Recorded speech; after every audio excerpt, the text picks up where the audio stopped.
అందరు రైతులకు నమస్కారం అండి. నా పేరు కార్తిక్ రెడ్డి. ఈరోజు గోకవరంలో కొత్త వీరప్పారావు గారి తోటకి వెళ్ళడం జరిగిందండి.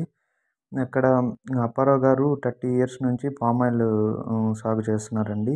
దీని ప్రకారంగా మనం అక్కడ గమనిస్తే అప్పారావు గారు చెప్పిన ప్రాబ్లమ్ ఏందంటే ఆయిల్ పామ్ మొక్కలకి కొన్ని దగ్గరలో ఎక్కువగా మొగపొత్తులు వస్తున్నాయని చెప్పారండి.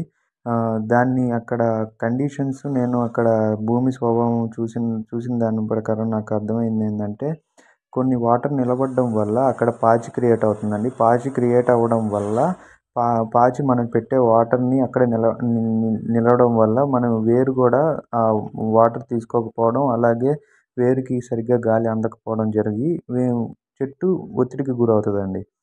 దీన్నెలా అరికట్టాలంటే 2 రోజులు మనం వాటర్ ఇవ్వడం ఆపేసి పైన ఉన్న పాచంతా తీపిచ్చేస్తే యథావిధిగా వాటర్ ఇస్తే ఆటోమేటిక్‌గా సెట్ అయిపోతదండి.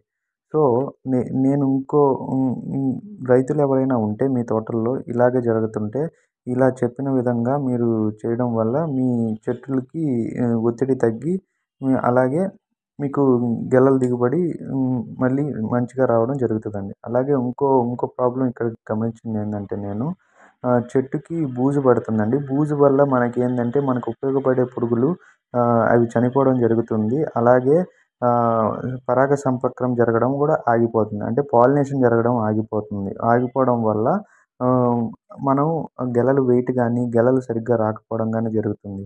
ఇలాగ కూడా మీ తోటల్లో జరుగుతుంటే మీరు నేను పైన చెప్పిన విధంగా మీరు ఇలా చేసుకోవడం వల్ల మీ తోటల్లో ఈ ప్రాబ్లమ్‌ని అరికట్టొచ్చండి.